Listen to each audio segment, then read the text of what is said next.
నమస్తే అన్న అందరికీ నమస్కారం. ఏపీ ప్రజలకు ముఖ్యంగా చేనేత అన్నలకు మనం చూసుకుంటే కానీ ఏపీ సీఎం చంద్రబాబు నాయుడు గారు శుభవార్త చెప్పారు.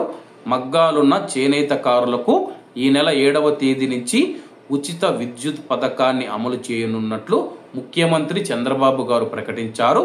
పవర్ లూమ్స్ కు 500, హ్యాండ్లూమ్స్ కు 200 యూనిట్ల వరకు ఉచితంగా విద్యుత్ అందిస్తామని చెప్పి వివరించారు. వైఎస్ఆర్ కడప జిల్లా జమ్మలమడుగు మండలం గూడెం చెరువులో ప్రజావేదికలో ఆయన మాట్లాడుతూ రాష్ట్రానికి పెట్టుబడులు తెచ్చేందుకు బ్రాండ్ ఇమేజ్ పెంచేందుకు సింగపూర్ వెళ్లానని చెప్పేసి పేదల పెన్షన్ల పంపిణీలో పాల్గొనడం కోసం ముందుగానే తిరిగి వచ్చేశానని చెప్పారు.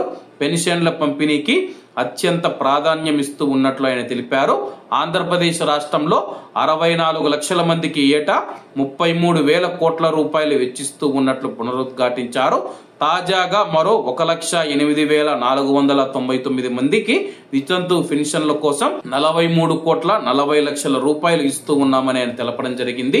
ప్రస్తుతం మనం చూసుకుంటే చేనేతకారులు ఎవరైతే ఉన్నారో వాళ్లకు ఆగస్టు 7వ తేదీ నుంచి పవర్ లూమ్స్ ఏవైతే ఉన్నాయో వాళ్లకు 500 యూనిట్ల వరకు, అలాగే మగ్గం నేసే వారికి మనం చూసుకుంటే కానీ 200 యూనిట్ల వరకు విద్యుత్తును ఉచితంగా ఇస్తామని చెప్పి ప్రకటించారు.